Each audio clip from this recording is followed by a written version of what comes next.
Samantala, nagbigay naman ng reaksyon si Public Attorney's Office Chief Attorney Persida Rueda Acosta hinggil sa inihaing resolusyon ni Senador Laila de Lima para imbestigahan ang tumataas na bilang ng drug-related killing sa bansa.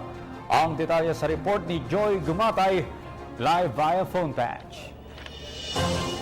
Nagpahayag nga ng saloobin si Attorney Persida Rueda Acosta ng Public Attorney's Office ukol sa inihaing resolusyon ni Senadora Laila de Lima na naglalayong imbestigahan ang tumataas na bilang ng drug-related killing sa bansa.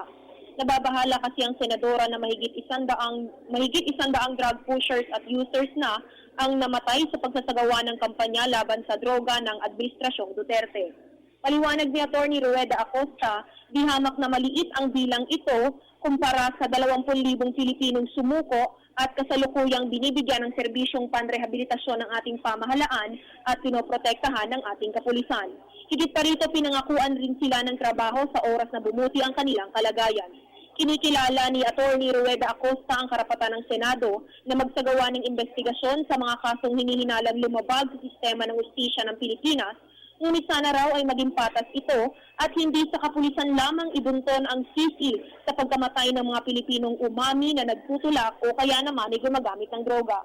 Naniniwala kasi siya na sindikato ng mga drug lords ang may pakana ng mga nagaganap na summary killings, gayong inuubos nga nila ang mga taong posibleng maglaglag sa kanila na sa mga ginagawa nilang illegal activities dito sa bansa.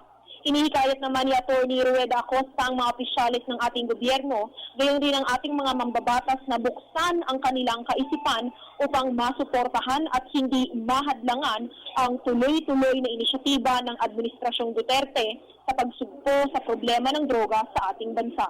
Ito si Joy Gumatay para sa PTV News. Maraming salamat, Joy Gumatay. Ako po si Cathy San Gabriel. Subscribe na sa PTV YouTube channel. I-click lang po ang subscribe button.